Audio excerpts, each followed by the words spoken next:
You should do these 11 things as soon as you get a new bike. The day of the new bike is one of the happiest days of the year for cyclists. Before taking the plunge, you've spent a lot of time calculating how far you can push your budget and the patience of your bank manager and or partner, even longer contemplating over what you should buy, etc. In spite of the fact that now that you've got your hands on it, your job is not done yet. Here's a guide to really getting your new bike ready for riding. The seriousness of some of them may differ from that of others, but all are vitally important.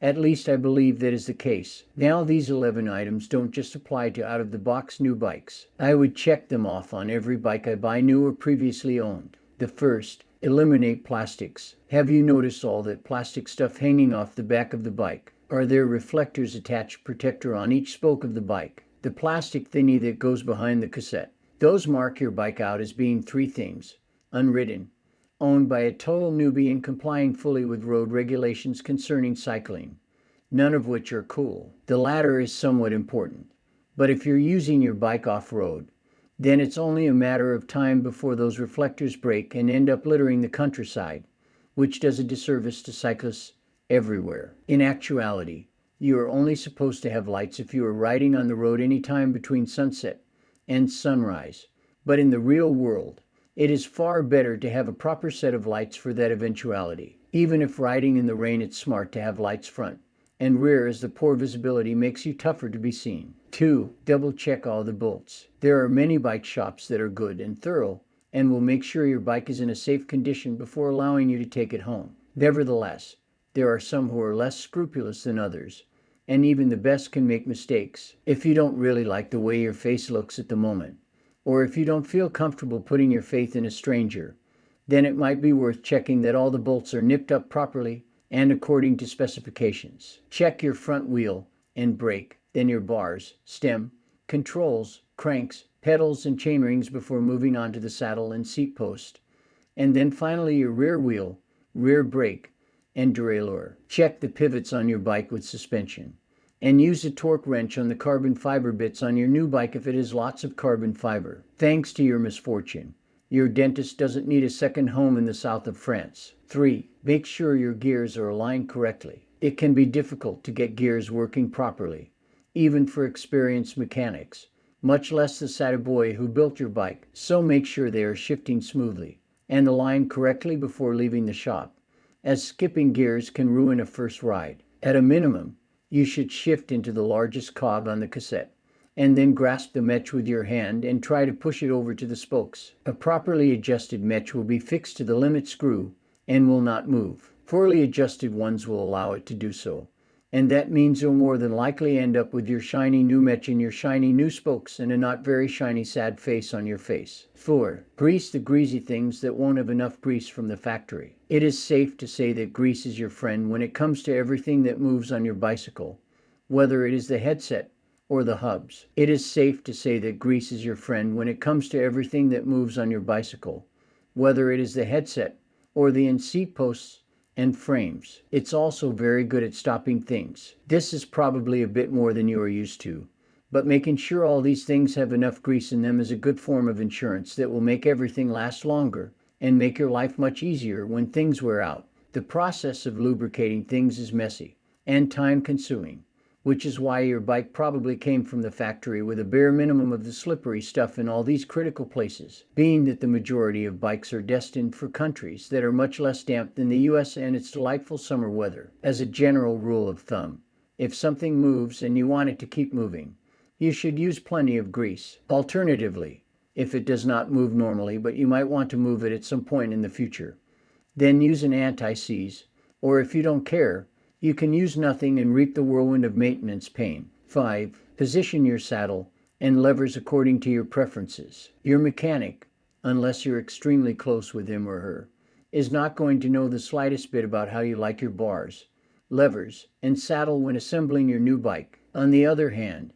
most riders will have a pretty good idea of how they like their controls before they open the package. Be sure to set up the brakes so that single finger braking is possible, and keep a ball-ended Allen key handy instead of turning your multi-tool half a degree at a time. The same is true for saddle angle and saddle height. Do not waste precious time messing around in the woods.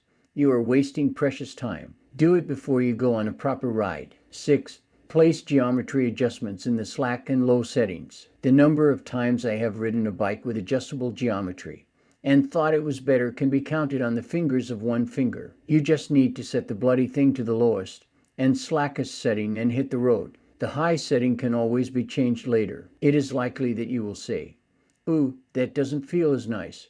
Glad I haven't been riding it like that for the last 5 rides." I am very sorry if you would like it this way around. However, it was statistically unlikely that it would happen that way. 7. Instagram, even if it isn't completely ready. Remember, this list goes up to 11. Your bike should look ready to go. But even if it isn't, it is there for you now that you have a new bike. Share this news with friends, family, and acquaintances who are less fortunate. So get on Instagram, Facebook, and Twitter and let them know that you have a new bike. You may skip this step if you're just pulling the old, replace an old bike with a new one that's the same color trick to fool your partner. Shame on you. 8. Adjust the suspension and tire pressure. You need to set up your new bike before you go anywhere if it has suspension at either end. There are 2 main things to think about. Sag, how much the suspension sits into the travel under your static weight, and rebound damping, how quickly the suspension returns after being compressed. Usually your suspension manufacturer will provide specific guidelines on what settings you should start with. So use those and then double check by sitting on the bike and measuring the sag, which you can find on YouTube from suspension manufacturers, who are probably a better source than random vloggers.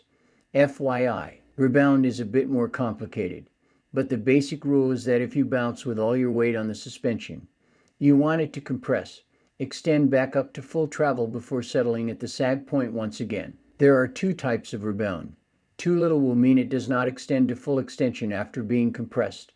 You can speed up the adjustment dials to make it more elastic, and too much means it will pop the wheel up into the air or bounce a number of times before settling back at the sag point. It is a good idea to ride off a curb in order to get a feel for the way this works. 9. Bed in the brakes. Modern off-road bikes come with disc brakes, and they're awesome. Only insane people and some roadies disagree. You have lots of stopping power at your fingertips, and they work in any weather. The only time these don't work is when they are new from the factory.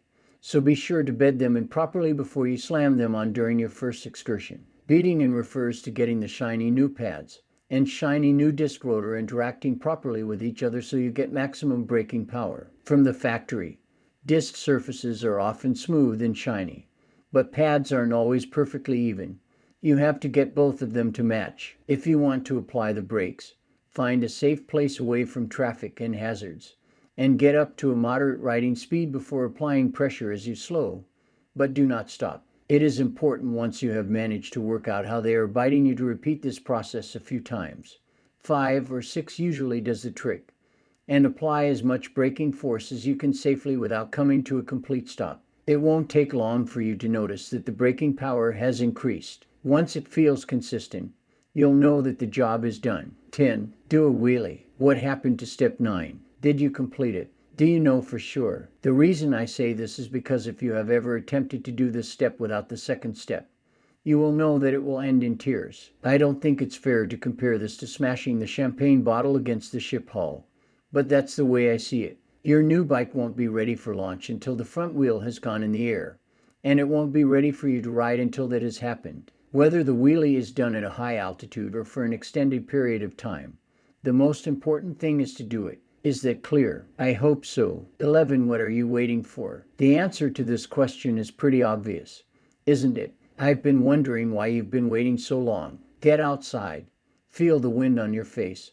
and enjoy the rich and varied pleasures associated with riding your bike. Let's go for a ride, shall we? Thanks for watching this video. If you enjoyed it, please give me a thumbs up and subscribe with the bell to be notified when I post any other video. Hope to see you on the trails. This has been Gary's Resolve.